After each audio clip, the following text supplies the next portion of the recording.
Good evening and welcome to NUFC Matters with me, Steve Wraith, and Liam Kennedy from the Shields Gazette. How are you, mate? Really good, mate. Yeah, it's been a funny week. Obviously, you felt it, I've felt it, but we're getting through, and I'm sure we'll talk a lot about the developments of the last 24 hours over the next hour.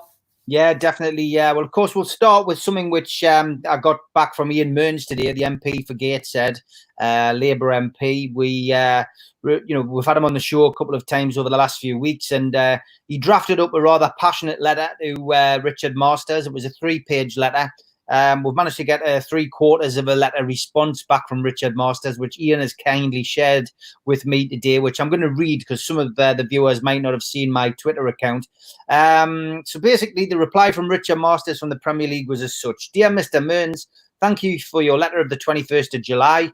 I appreciate everything that you outline in your letter and the concerns of Newcastle United fans. However, I hope that you appreciate that while matters are often subject to significant public discussion, at their heart are due processes required by UK law and by the Premier League's owners and directors test, which cannot be conducted in public and on which we cannot comment whilst these processes are still ongoing.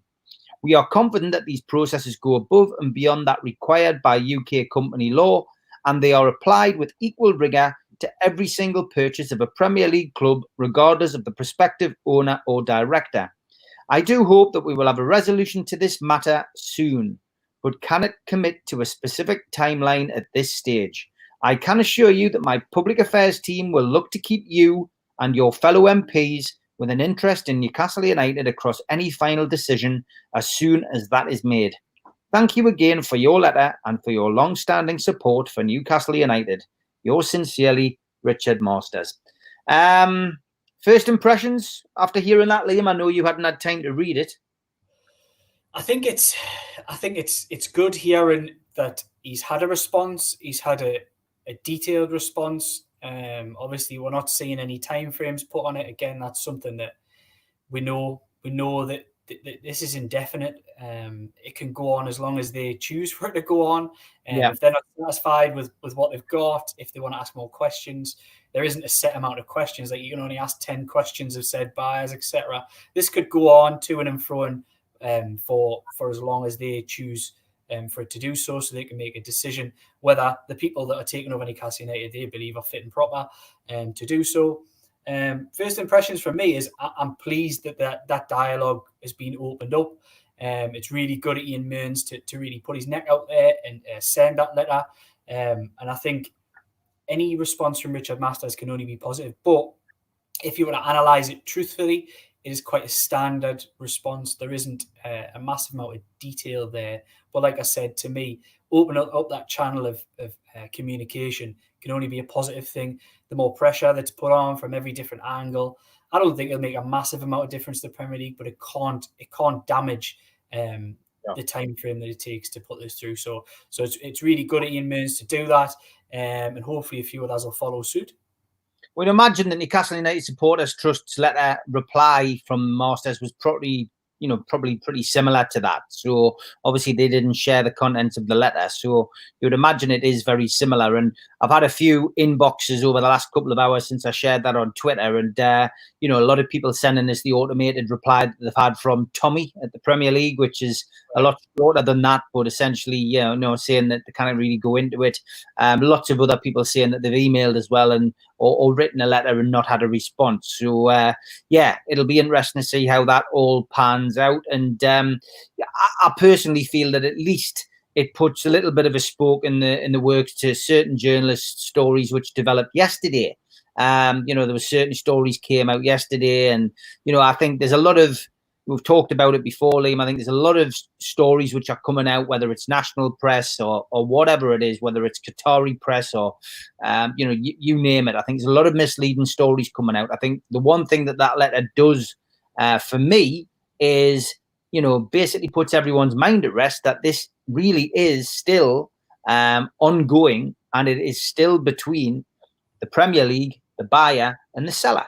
It's not between a journalist and a buyer and the seller and the Premier League, and anyone who says they know something about this is clearly misleading the Newcastle United fans and the general public, because unless they're getting something leaked from, one side or the other or the Premier League, then, you know, why are they putting those stories out? You know what I mean? Name your source. Tell us who's telling you this.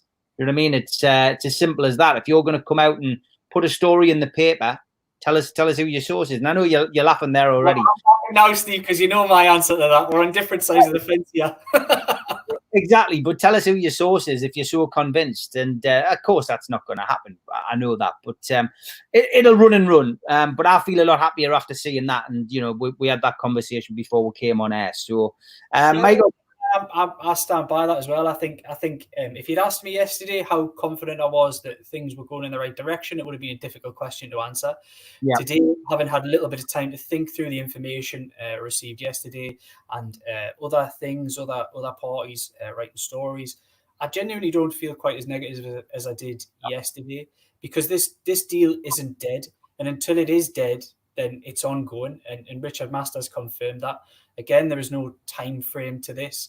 And I actually stand by that. The process does have to be confidential. We can't know details of deals. We shouldn't. That shouldn't be public knowledge. No. But one thing that I will say, that I've had a lot of correspondence with the Premier League recently, asking about the nuts and bolts of the owners and directors test. With regards, I asked them today, is it possible for two owners and directors tests to be running parallel alongside each other for the same football club? Which is, to be honest, I find it absolute lunacy when I'm thinking about it. It doesn't make any sense to me. But there seems to be a growing narrative among certain members of the press, certain parts of the fan base, that this Henry Morris bid can run exactly parallel. Those tests can be taken at exactly the same time. I thought the Premier League could give a straight response on this. I genuinely believed. I said, I don't want to know any specifics with regards to Newcastle United. What I want to know is, it could be anybody, any club. Can you have two buyers running almost in a fight to the finish to get the test done quickest? Which is what's been suggested to us, hasn't it? Yeah. And responded with, I'm sorry, we just can't talk about any part of this.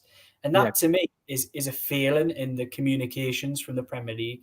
To be fair, my contact there, very, very apologetic. They understand the frustrations. I just want to be able to come to Newcastle fans, because I know this will be asked tonight. I wanted to be able to come armed to this conversation and be able to say, that's rubbish, or actually, well, yes, it can. There is a way for that to happen. I genuinely was led to believe at the very start of this process, that is the only gig in town. When there's a bid, when it's all sorted, as we've said before, I'll make sure I don't say 99%, because that kicked us up the backside this week with a certain Twitter account. But when there's a deal done, when it's all finished, then it's just waiting on the Premier League. That's what it is. And that's what I believe it to be. But I thought I would ask that question to try and put people's minds at rest. I still haven't got a response. I'm asking the questions. We're just not getting the responses. So it is a confidential process. It is. The Premier League are pretty much a closed book when it comes to communications on the owners directors test. So unfortunately, if anybody's got ideas on asking that tonight, I don't know the answer, unfortunately, whether two tests can run together.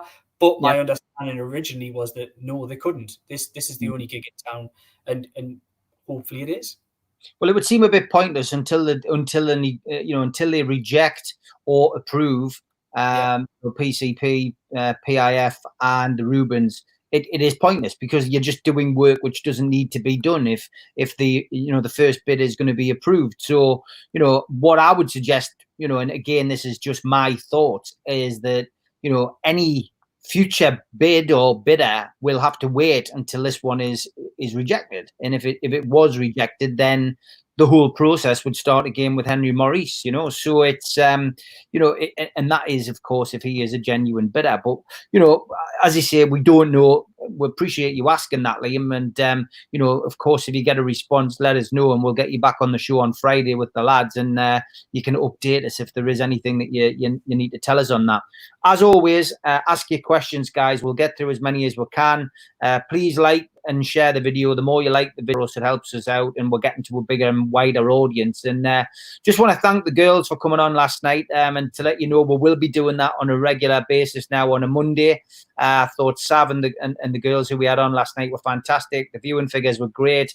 The response on social media has been fantastic. And thanks everybody for joining in and making them so welcome, because they thoroughly enjoyed it, and I've had a lot of messages back from them today. They're absolutely buzzing about the way that everybody took to them. So thanks for that. Michael Barrymore, all right. He says, evening lads, thoughts of Charlie Nicholas's comments today that Bruce plays more attacking football than Rafa. How is that possible when we scored 4 less goals this season? Yeah, I mean, we'll have a little bit of a season review a little bit later on, Liam. But just Charlie Nicholas is joining the latest and the long line of ex-professionals and pundits who obviously believes that Steve Bruce deserves to stay in this job by hook or by crook. I think it's a really tired narrative. I think people look back on Rafa Benitez and talk about being boring football. It wasn't. Yes, it's certain times in a season, if you're playing Man City or whatever, and he realised his players couldn't compete for 90 minutes, he would shut up shop for large sections of a game and try to grind out results. Didn't always play like that. The back end of last season, they were absolutely fantastic. Just think of what they did to Leicester down there, all that kind of thing. Yeah. They were a bad football side. Yes, it wasn't Kevin Keegan free-flowing stuff, but it was organised, it was solid, it was winning football, just didn't quite have the players. Steve Bruce, for example, arguably has a better set of players and tries to play a different style of football. But to me, it's a bit more ragged. It's a bit less organised. And you see that because they concede a lot more goals. Yes, at times they look like scoring more goals, but I wouldn't say Steve Bruce is any more attacking. And I think the Charlie Nicholas stuff where he was basically marking teams. He marked Newcastle on the same level as like Man United and teams like that. It's like crazy stuff. I'm sure it was about the same or half a mark less than Sheffield United, not even being in the same league as those two teams this season. They are where they are for a reason. They finished 13th, and that's a fair reflection on what Newcastle United have been this season. I mean, to be honest, take Martin Dubravka out of the equation and a couple others, maybe there's a few performances at St. Maximin at the end of the season, and you might have been looking at 15th, 16th. So, no, I don't agree with that at all. I don't think he plays more attacking football. It's just a different formation, different style.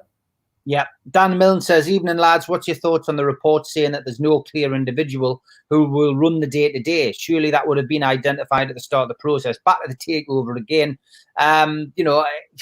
Again, it's all speculation. We don't know if that's the issue. We don't know if the issue is MBS or anybody else who the PIF have down as somebody who could be a representative. It's all press speculation, which is unfounded because nobody has spoken to the Premier League that we know of or the buyer or the seller to tell us that. So unless it's a story that's coming out to a source, then, we don't really know if that's the case, do we? Well, people have their sources. I've not been in the game all that long in the Northeast in the Premier League, for example. I have sources at the Premier League at the moment. They're closed books. Some may not. You might be talking about journalists who've been in this game 25 years. They might have people who are leaking bits and bobs. They might have people on the buyer's side who are giving them bits and bobs, the same as the seller. No journalist, it's part of the code. No journalist is ever going to give up their sources because people tell you things in good faith. People tell you things that they don't want. If somebody they'd found out of knows you are talking to them, you can't just give that kind of information away or names. So it's a difficult one, and I understand fans' frustration.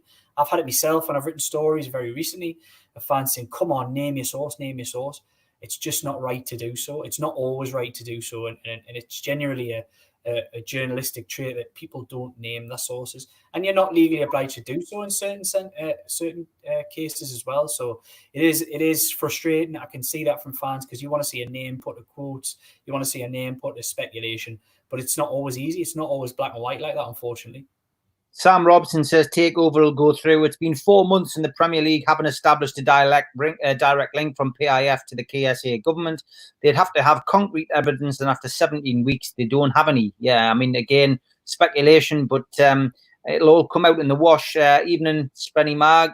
Peter Robson says, how long do we give the Premier League before they ruin our chances in the transfer window and doom our club? Surely they must know the damage they could inflict on us.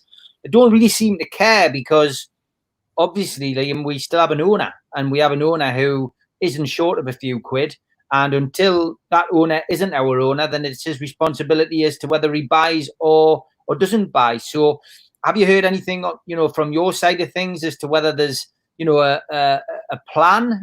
Are they looking at potential recruitments? And if so, Do you know what budget we've got? You know, we've heard the £35 million figure suggested. Surely to God, that can't be true. I know Steve Bruce has been on the record. I mentioned the last time I spoke to him, I did ask him about budgets, whether he'd had conversations from above and assurances that there'd be money to spend. He, at the time, said he had assurances, but it would be a reduced budget because of the impact of COVID, etc. I can understand it. I think there will be a lot of reduced budgets around, and that's probably the kick in the teeth, really, for Newcastle United fans, because if this takeover had been given the go-ahead, that reduced budget would have been probably at least doubled, trebled, and there would have been money to spend. It would have been new money, and I think it would have been willing money to people would have been willing for that money to be spent. It's just unfortunate, and I do feel it as well that Newcastle are hamstrung a little bit because of this limbo that we're currently finding ourselves in. But essentially, from the Premier League, they will. I'm not saying I agree with this, but they'll be looking at it saying there is an owner there. If there was no takeover, he would be making decisions. So. And there are plans that there have been meetings, there have been plans with members of club coaching staff, scouting staff, all the way through the club, assessing budgets, assessing targets, and business will take place. Steve Bruce has his own targets. The club scouting team have their own targets. I'm sure they'll probably meet somewhere in the middle and then agree with Steve Nixon, as tends to be the case. So, yeah, I think things will happen. You've got to remember that even if this takeover hasn't been given a green light or a red light, by the time the transfer window opens, the buyer and the seller, the last thing they want this football club to do is be relegated. Mike Ashley does not want this club to be relegated, because if it was then given the red light 3-4 months into the season, Newcastle were bottom of the league, he's potentially looking at a massive loss on this football club. So he's not gonna push it that far. Yes, he's cold, we all know that, but I don't believe he's gonna allow it to float along as such, where they'll be so weakened by a poor summer. They will sign players. Yes, it won't be. I think the days of £40 million strikers are probably gone under Mike Ashley, but I'm pretty sure if we could roll back time, we wouldn't complain if there wasn't a £40 million striker having been signed. So those days are almost certainly gone. But I could definitely see them doing decent business. I know of a few targets. There's a lot of loan targets, and there's a few whose contracts are running out next summer that Newcastle are taking a look at. And there's also quite a few free agents that they're looking at. I know Adam Lallana was potentially on that list. He's gone to Brighton, but there are a number of other players in and around Europe who've been let go by their clubs who are of a big interest to Newcastle United, both on the Steve Bruce list and from elsewhere. Let's hope it's not Steve Nixon looking at spending 40 million on a striker. Mad Mark says, have issues of piracy been sorted now? The media are shifting focus to concerns surrounding who will have ultimate control of the club, i.e. PIF, MBS. I mean, yeah, the piracy issue, we believe, might have had something to do with it. Again, we don't know, because nobody really knows. It's been suggested that plays a part. And because there's been a lot of ongoings and a lot of movement in that area, lots of people feel that has something to do with it. But, it's about the fit and proper person test, really, as well. We all know what the Premier League test is. It's there in black and white. We can all go and read through it. It's a very boring, thing to read. But, everything is in there. But essentially as well, I suppose, it's because it's such a huge process. That's why it's taking so long. And a lot of people mentioning the Southampton takeover, saying, that took a long time. And that's, the length of time this is taken isn't unusual. However, the reason that it's causing so much controversy and anxiety is because it's Newcastle United and it's being played out in public. Look, let's not beat around the bush here. Let's not bury our heads in the sand. It has the unpicking of PIF from the Saudi state is something that's caused issues. It's something that's quite difficult to separate for some, but that's for the legal teams. It's not something that I'm about to get into, nor you, Steve, I'm sure, but it's something that it's caused issues. We know piracy is a massive thing, the blocking of beIN. The Saudi authorities want Saudi TV to show a Saudi-owned Newcastle United to the Saudi people. They don't want a Qatar company doing that for them. They don't want to be... They essentially don't want to have the help of Qatar in pushing this through, and they're quite confident on that. Some would call it arrogance. Some would just call it pure confidence in what they've got, their money, their power, their influence.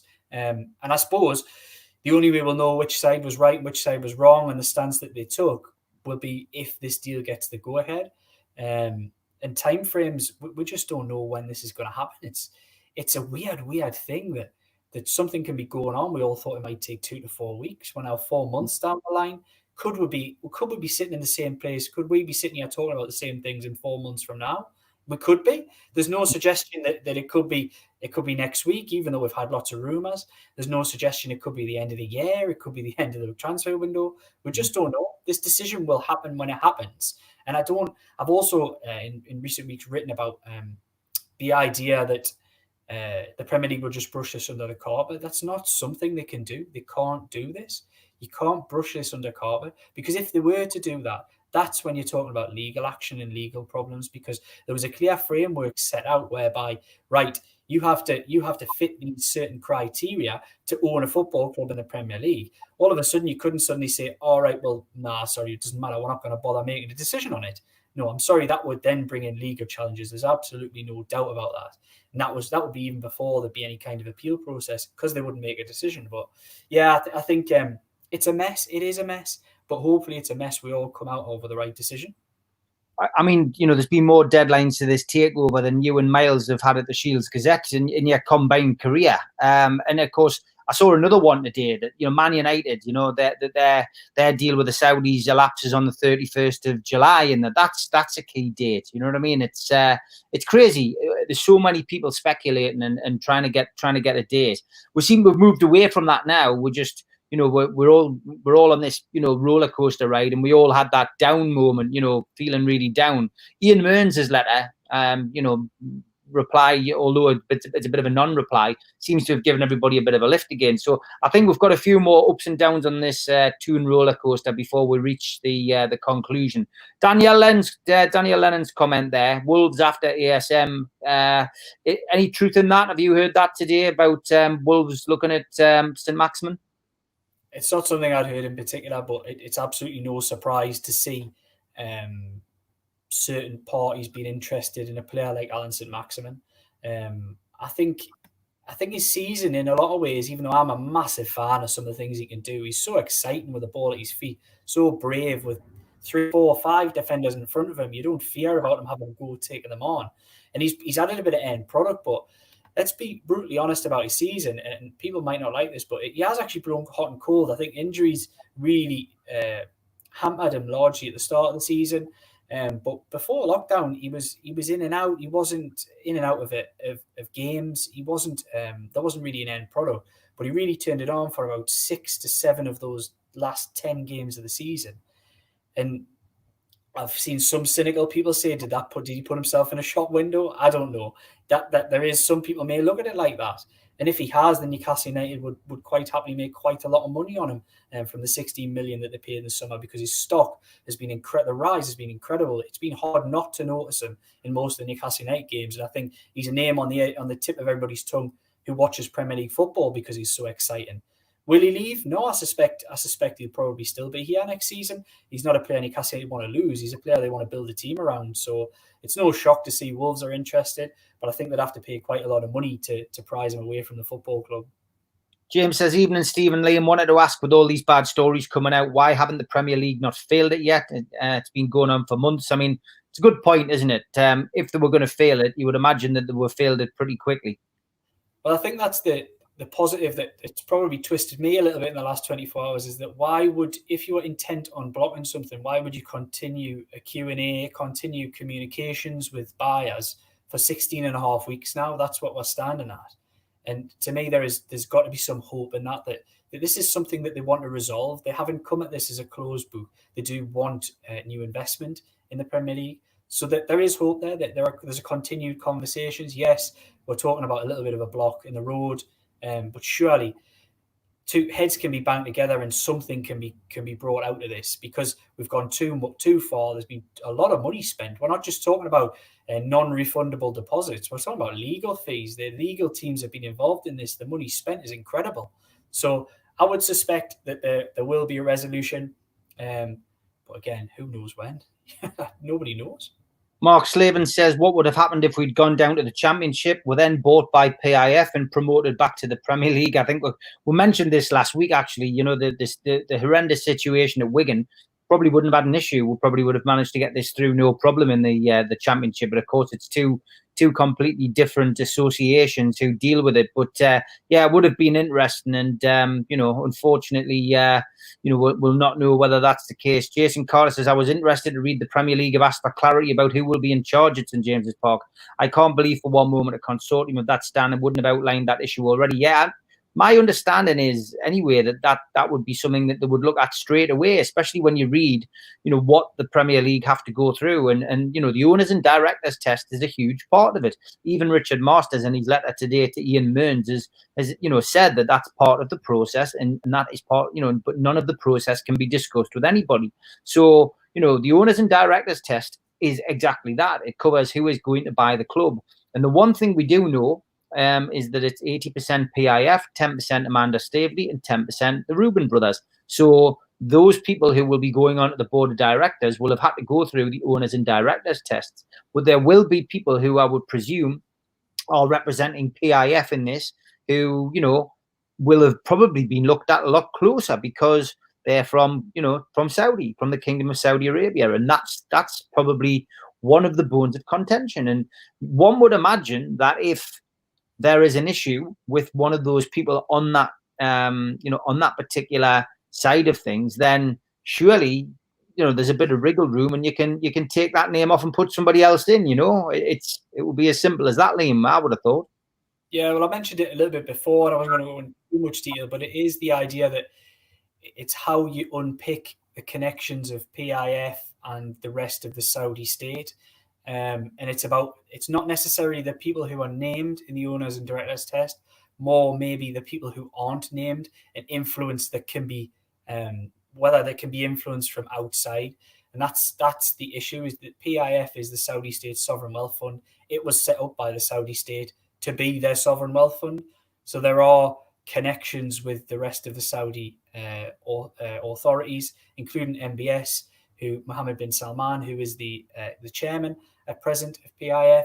Yes, he wouldn't be directly involved in owners and directors test, but could he lean on people to take certain decisions because they're the 80% shareholder in Newcastle United? And I think that's been an issue that's needed unpicked at certain levels.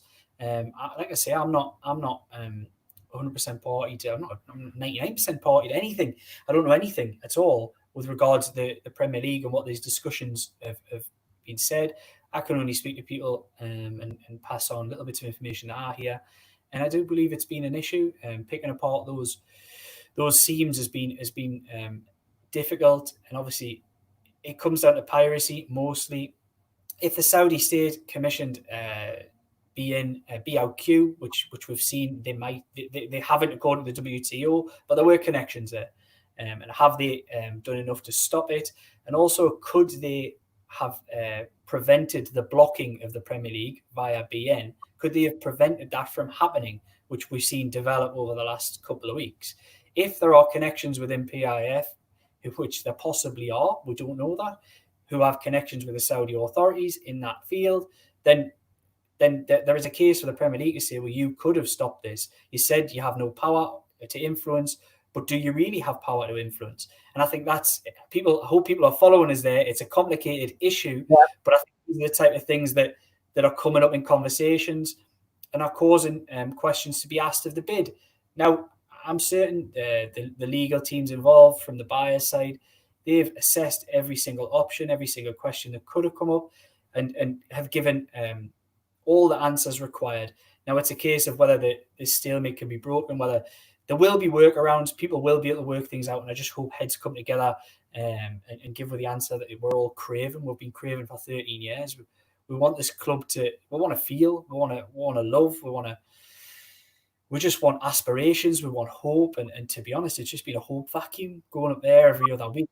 It's been painful. People just want to live Newcastle United again, and I want young generations to feel that. I want my son's generation, some younger lads, I want them all to feel Newcastle United like I felt it and like you felt it, and we know what it can be. And I think that would be the biggest blow if this wasn't to go ahead, would be that people have gone so far down this road and believed again. They believe that they've realised again, or not realised, but remembered what Newcastle United can be, because it's been so easy to forget what Newcastle United is under Mike Ashley, because it's a nothing football club, and we just want some of that back. Yeah, 100%, mate. Colin Wilson says, hi, lads. Nigel Huddleston has spoken today, saying the government will not interfere, but he did say it's something that I'm keeping an eye on. Does that mean if it looks like it's going belly up, they will? I don't think so. I did see the interview, and, it's, again, just somebody doorstepped, really, in the middle of a discussion about foreign holidays being stopped, and then the takeover is thrown on the end of it. And, he didn't really... He didn't really know what to say or where to turn to, but he didn't want to get involved in the Saudi politics. Steve Bennett says, using the same logic applied by a certain hack on the takeover who owns the new Euro Typhoon fighters that the British government are selling to Saudi. Surely MBS. So what's the difference? Yeah, the difference is it's the Premier League who are dealing with this, not the government. Nick Field says, Liam, if we do ever get taken over, who will announce it and how will the fans find out? Well, look, there's been some, I know there was some conjecture earlier in this process, it feels like months ago now, it probably was, that the Premier League should say something. I don't believe the Premier League will make any kind of announcement, yes or no. This will be something that has to come most likely from the buyer's side. I know there's been suggestions, they had a lot of plans in place with regards to this, and they wanted to do X, Y, and Z. We'll wait and see if that happens, if that's the case. But I don't believe that Mike Ashley is the one to make a decision. An announcement, or Newcastle United, simply on the case that he's washed his hands of the football club. I think this will be something that the buyers will definitely want to have their hands all over with regards to an announcement. Yeah, Julie Baker says the delays have put Newcastle at a disadvantage against the rival clubs. If it's not a level playing field, for example, a transfer window, I'll be demanding some form of apology or compensation. Sadly, though, because Mike Ashley runs the club, he's got money, we don't really probably have a leg to stand on, because the club is, until the takeover goes through, is business as usual. John Allen says, if any journalist had any exclusive information, why would they not break the story? It would make their career. Any source leaking info to journalists isn't part of the deal. Put up or shut up or wait. Rafa Benitez is God.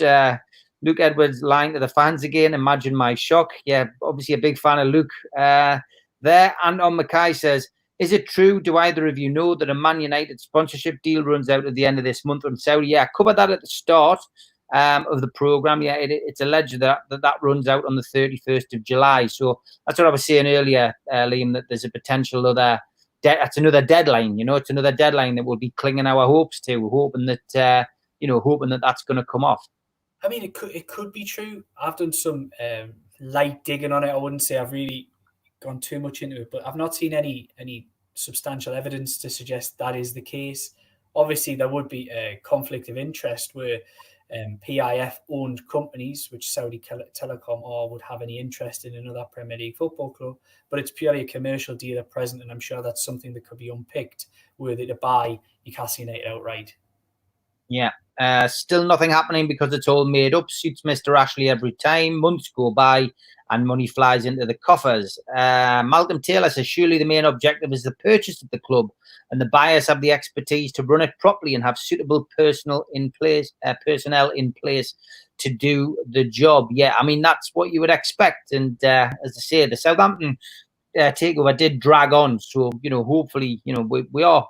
The good thing is we're not at week one. I think that's probably a positive way of looking at it. Stephen Parker says, Steve or Liam, is there any truth in the Man United sponsorship deal? I think we've just answered that. Tom says, good evening. Hi, mate. Derek Sharp. So, Liam, you have admitted your sources from the Premier League, which is against the rules, so therefore the consortium can sue. You didn't say you had a source at the Premier League, did you? You're trying to do out of the money, Derek. Come on. Richard Story says, surely if there were two bids ongoing at the same time, wouldn't the Saudi bid then be able to put a legal case together if another bid was approved due to financial outlay for deposit and legal process? We're going to have a legal one tomorrow night. Actually, I've got a few people lined up for Wednesday night. Mitch is going to come on, of course, the Geordie dentist, but I've got a couple of other contacts from around the world in football finance to come on and do an hour tomorrow night. So that could be interesting. We might be able to have more joy answering that question, I think, then. Mark says, Liam, accounts show that Henry Morris's TV company turns over $7.5 million per year. If he's involved, the money has to be coming from somewhere else, and another huge deposit would have to be put in, correct? Well, I think the lack of digital footprint for Henry Morris is a real concern. It's almost when you see so little of somebody's life online, their business interests, etc., it does immediately bring up red flags. Are you hiding something? I'm not saying that he is, but it has that reaction to you. I don't know a lot about Henry Morris, about the Clear TV bid. I've got my own suspicions on it. I'm not about to put myself in legal hot water by saying anything untoward with regards to that, but we'll wait and see. You know what? If I'm not against new money and new ownership. I want Mike Ashley out. So were this to fail, Henry Morris and Clear TV turn up, start spending money and actually have money, want to invest in the area, the football club. I'm not against that. Totally for it.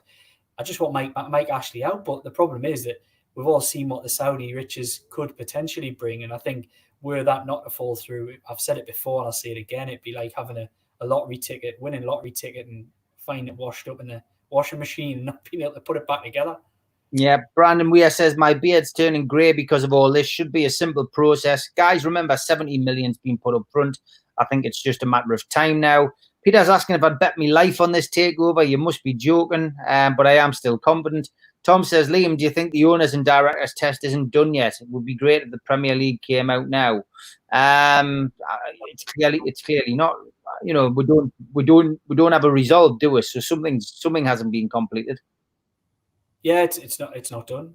You read out quite eloquently Ian Mearns his response from Richard Masters, and that's very clear. If one thing is clear about that, it is this process is continuing to go on. So I don't believe. Obviously, I know people out there there's a lot of wishful thinking going on. People are just hoping that they're going to wake up one morning and it's done and gone and everything. But I don't think we're anywhere. I mean, I'd love to be proved wrong, but I don't get the sense that we're close to that point yet. No, Katie, hi. She says, constant roller coaster. Every day is either positive and negative. Unlike last night's show, today I feel more positive, but fed up of my phone dying constantly. Checking Twitter for updates. Yeah, thanks for coming on last night, Katie. Look forward to seeing you next Monday. Jason says, yeah, Steve, the girls were great. Really enjoyed it. Shame about one or two idiots in the comments, but that's the internet for you. Yeah, we'll manage to keep them at bay, mate. We all know who they are, and, gradually they'll get pushed to one side by the majority. Jay says, Bruce's was marginally more entertaining than Rafa. That was so depressing. Stephen Parker says the girls deserve their opinion, was a great show. Darren says, evening lads, comparing Bruce to a manager like Rafa, have they seen the CVs, these football people? It's a good point. Liam says we played for a draw against Norwich, just saying. Richard says no structure to Bruce's teams. Yeah, definitely not. Paul Hill says, I'd love to ask the pundits if they would have Steve Bruce instead of their club's manager. Yeah, it is true, isn't it? You know, Liam, when you hear this, you think, yeah, but you wouldn't want him at, Man United or Liverpool. You know, you think that, don't you? Well, I do, and I'll just go back to one of the previous comments there about Bruce being a slightly more attacking manager again, and Rafa was depressing or whatever was said.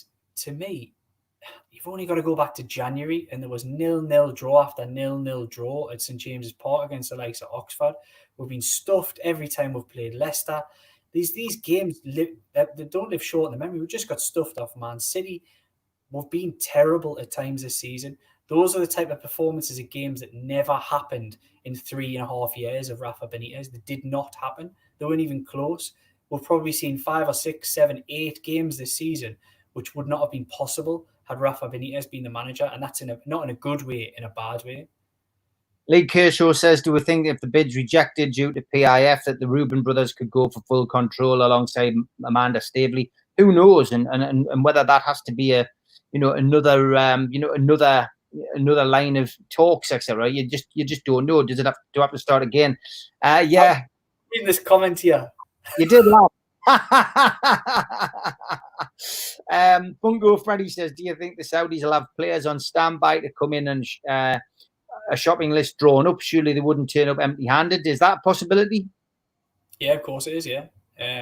No potential owner of the football club's going to turn up cold. They'll have plans in place. I know for a fact they have got plans in place. There's certain players that they want to target. Unfortunately, I'm not sure exactly what level of player they are, but you can only imagine there'll probably be a slightly different level to the type of supermarket we'll be shopping in under Mike Ashley and Steve Bruce. But we can only hope that things get resolved before October, because I do genuinely think there'll be a big flash of money coming our way if that's the case. And let's try not to get excited about it, man. We need to calm down just in case it doesn't. Yeah, you're right. Evening, gentlemen. The Premier League should be held to account over the amount of time spent with this takeover. 4 months is ludicrous. You're right. David says, I know Southampton failed then passed, but there is nothing to suggest the Saudis would have the right time to appeal. Again, it's all academic, that, until we know right. what. That's one thing that I've got to point out in that comment, that they definitely, if they were rejected, they have got a right to appeal. That is part of the Premier League's owners and directors test regulations. So yeah, about that, and it was made clear to me quite early in this process that were that to be the case, there would be an appeal. I get what you're saying. Would they really want to appeal if it was, say, in November or whatever, and they had no chance to influence the football club until a potential January window? I don't know. I still think they would. I don't think they came into this deal with Newcastle guaranteed Premier League football. We're going back to January here, when things really started really rolling, and we're talking about May last year when the ball started rolling. So I don't think relegation or not being able to influence would come into this. They want to buy this football club for certain reasons. Speak to people in Saudi Arabia. I've mentioned this before.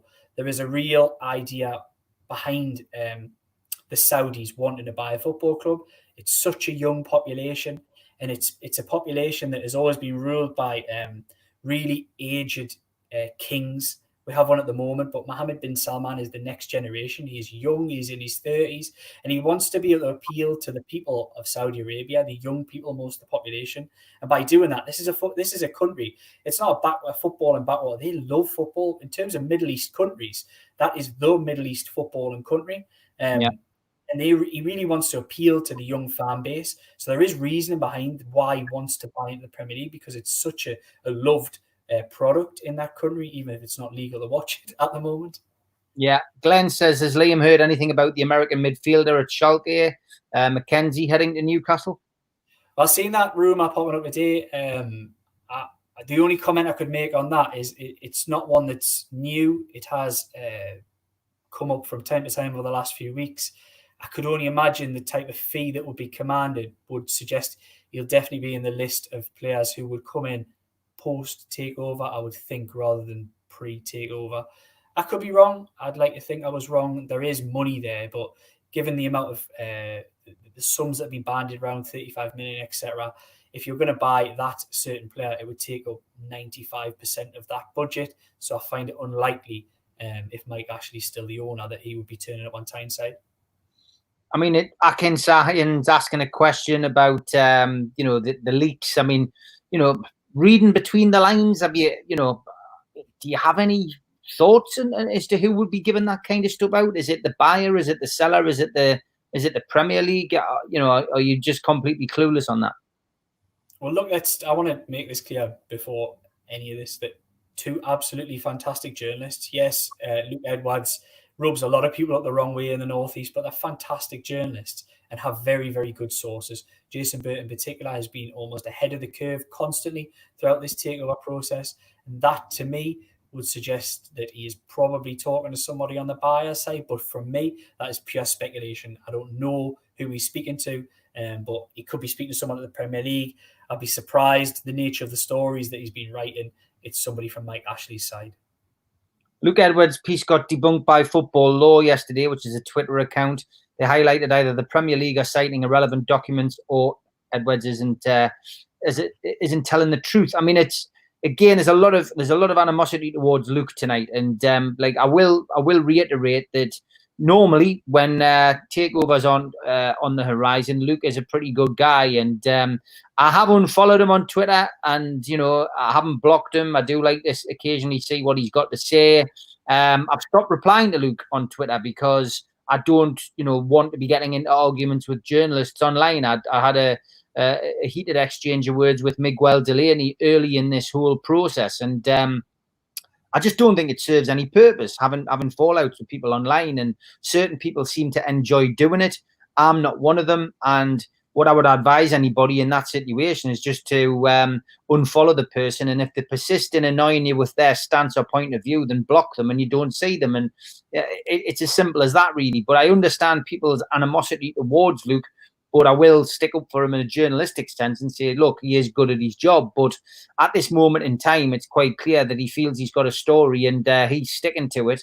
And ultimately, we know that he's very supportive of Steve Bruce, which again is his choice. And whether that's because he's a big fan of Steve Bruce's football and tactics, or whether he's has a close relationship with Steve Bruce, as journalists often do with managers. Only that is known to Luke. But unfortunately, a lot of people are also asking if I'll get Luke on the show. I don't have any intention on doing that either. I enjoy speaking to Liam. I enjoy speaking to John Gibson, and I feel I get a lot more truth and an honest comment from them, and that's why I've asked them to come on this show. So thanks for asking, but I won't have Luke Edwards on this show. Ian says, hi lads, could the Premier League be hoping for splits to form in the buyers consortium for the time it's taken, so they don't have to make decisions themselves? Liam? It's an awkward one, isn't it? I think the Premier League were PIF not involved in this, and it was another set of money men behind the scenes of PCP and Rubens, then I do believe it will be a lot easier to pass. There are complications with them. And I suppose in an ideal world, would the Premier League look and say, if you could swap the PIF in for another sovereign wealth fund with less problems with piracy and that kind of thing, then yes, I think they probably would. Is that possible? Again, this is one for the legal teams. Could there be workarounds with that regards? I very much doubt it. I think this has been a long time in the planning. It's been more than a year. It's been almost 18 months where the Saudis have really been at the table and committed to this process. So I don't believe they're in any mood to walk away. This has got to be remembered. It could be a face-saving exercise in the end. Nobody will want to be seen in this really strong, masculine, almost business world where people do not want to be seen to be losing face in any way, shape or form. I don't believe the Saudis will be any different. I don't believe they'll want to walk away. It'll be seen to be second fiddle to Qatar and BN and the likes. So I don't see any way that they will walk away. But do I think the Premier League would find it easier without them? Yes, of course. Marty Lawrence says, like Liam, I just want shot of Ashley. I've never wanted to support the richest club in the world. But once that carrot has been dangled, anything else is a disappointment. Good point, Marty. Thanks for that. Luke Michael says, most important thing is the fans stick together, block the idiots spouting rubbish online, and stop reacting to tabloid rubbish. That's a great point. And fans should stick together.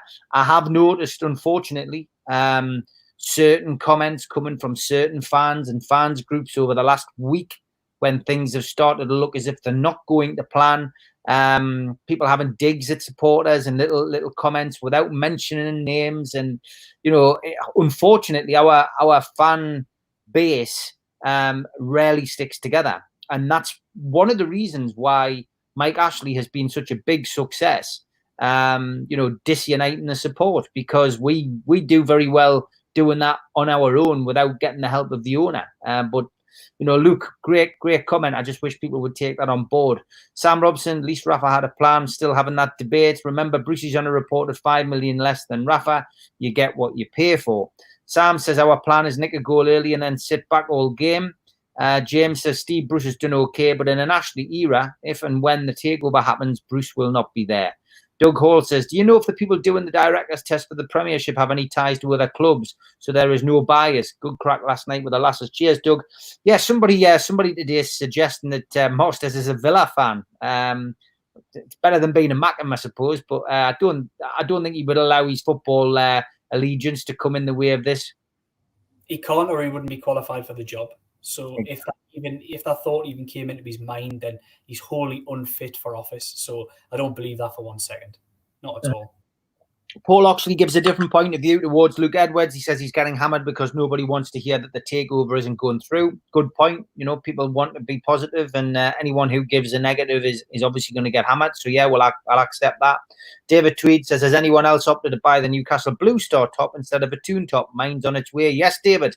We had Clarkey on Saturday like we normally do, and he was over the moon. He says there's been a massive amount of sales thanks to the Geordie dentist, Mitch, wearing it on Friday. I think they've done about 15 off the back of that on Friday, so he was over the moon. So yes, I think a lot of people will be buying that. It's a snazzy top. James says if someone comes in with 50 million for ASM under Ashley, surely he will sell him. Premier League really messing us around here. I would agree. I think if there's a big bid comes in, he'll go. Yeah, I think I'm not sure 50 million would be the sum. I suspect it may be a little higher than that. But I do believe every player has that price, no matter who the owner is. But I don't necessarily believe the player wants to particularly go. And certainly the management don't want to leave. And I think Newcastle United will hang on to him because I think it would probably take more than that to prize him away. Yeah, I would agree. Josh says too many people approach the takeover topic with a narrative that the Premier League want to reject the deal. If they want to do, they'd have had plenty ammo to pull that trigger. They're clearly working with them to pass it. Yeah. So yeah, I think that's one idea that seems to be stuck in Newcastle United fans' heads, is that the Premier League, as soon as this came on the table, wanted to reject it. That's not the case. The Premier League want new investment in the football clubs. They want new narratives. They want a strong Premier League, because ultimately they make their money from having strong clubs, strong games, and the more clubs that have got good investment, good players, then it's a better product for them to sell around the world. Why would you want a weak Newcastle United? You really wouldn't. And that comes back to the Richard Masters thing as well. If he is doing his job properly, he wants a strong Newcastle United as much as he wants a strong Sheffield United, as much as he wants a strong Arsenal, whatever. He wants a strong Premier League, every single one of his member clubs to be the best they can possibly be, which is why Mike Ashley jars so much with the idea of the Premier League. Yeah, a lot of people are saying that they bought the Blue Star top.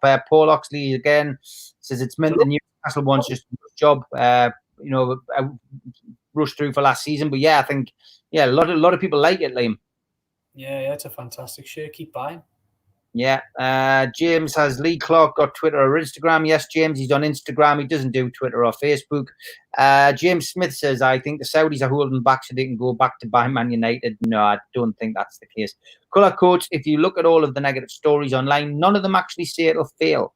They give opinions about things, but they don't like, but that's about it. Yeah, it's a good point. It is all about opinions, isn't it? But I think it's unfair to say it's purely opinions. I think that comment, I get what you're saying with the comment, but some of the people writing these stories are well sourced. They're not just speaking to one person, two people. They're speaking to a number of people in really solid positions within these organisations, who aren't breaking NDAs, who aren't breaking confidential processes. That's a whole different argument altogether. They're just giving little bits of information to trusted sources and journalists.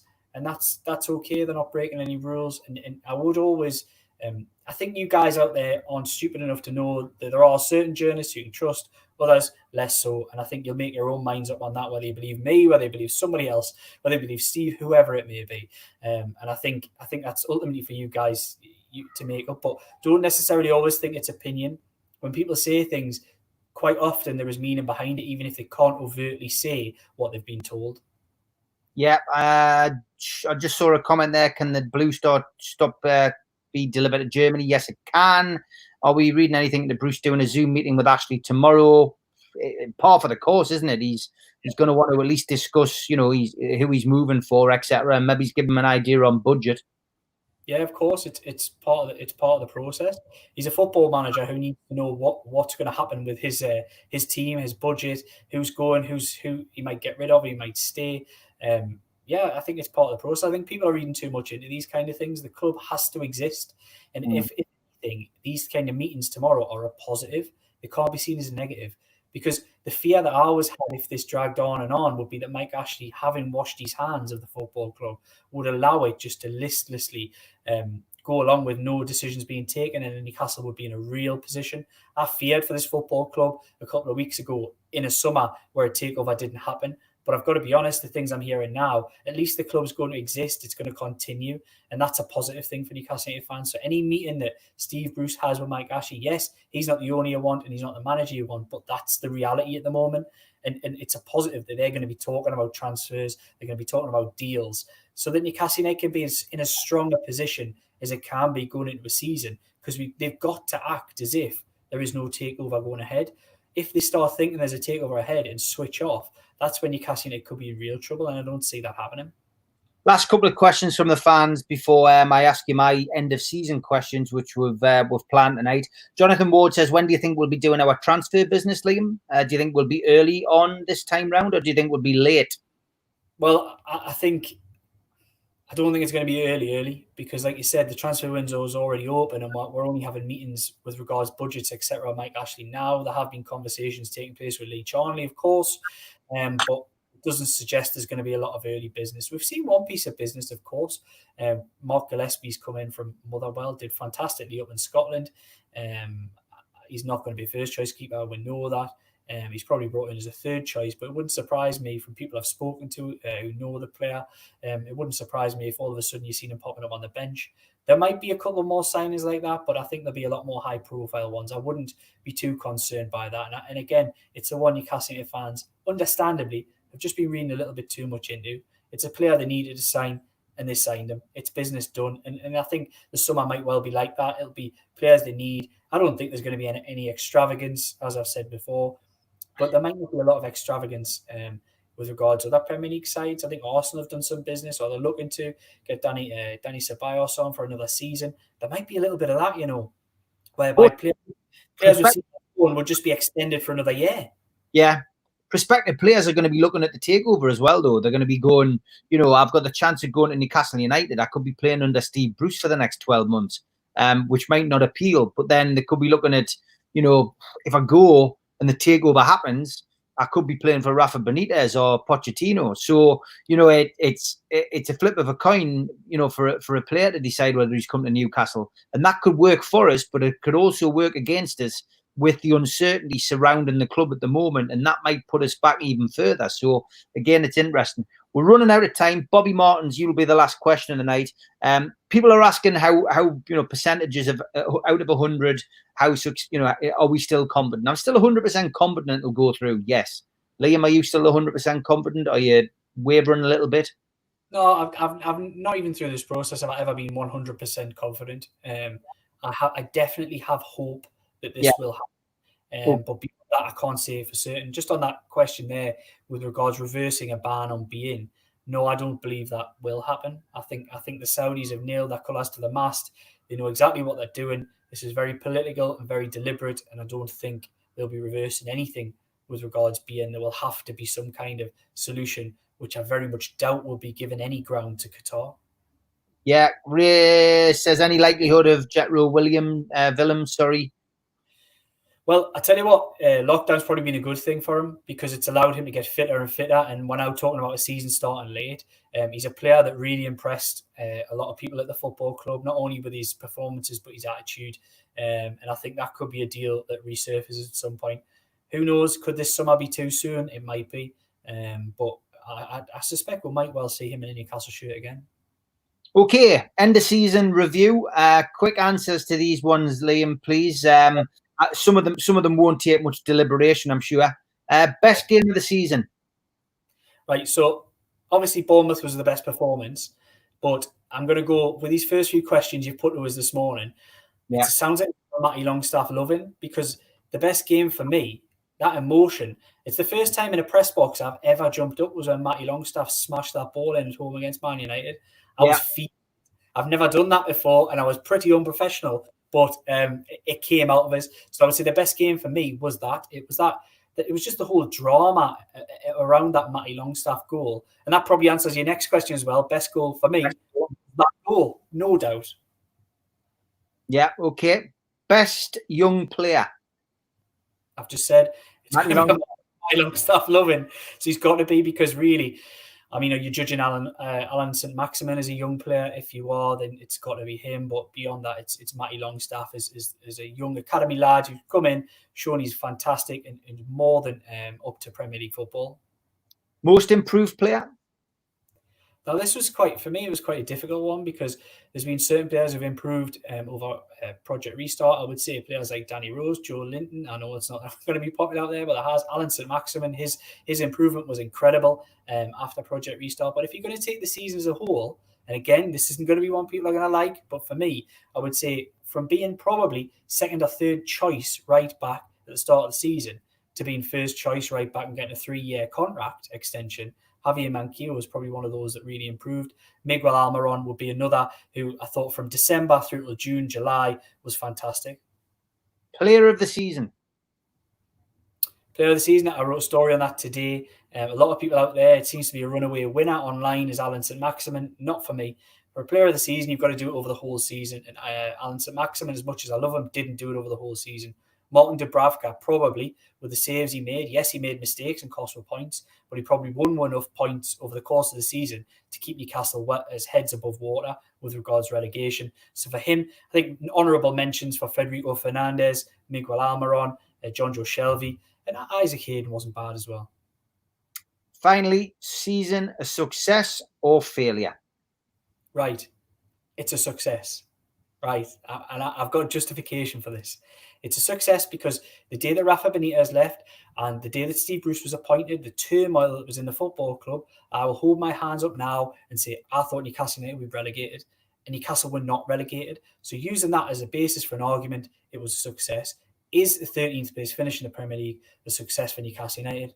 Nowhere near. But given the circumstances and my pessimism from last summer, it was a success. Paul says it's a failure because we're running out. Tom Dixon says the failure is Joe Linton for him. I'm not going to read the name of that football club out, but yeah, you're right. Their success is staying up. We don't advertise that on this show. Richard Story says, are you surprised that Dubravka made the odd mistake with the amount of shots we allowed him to deal with? I mean, he was my player of the season, 100%. Lawrence says 6 out of 10 rating for the season. George just says, thanks for a great show. Under Mike Ashley, we're another Sunderland, says Liam. Best bacon of the season, Liam, from Jason.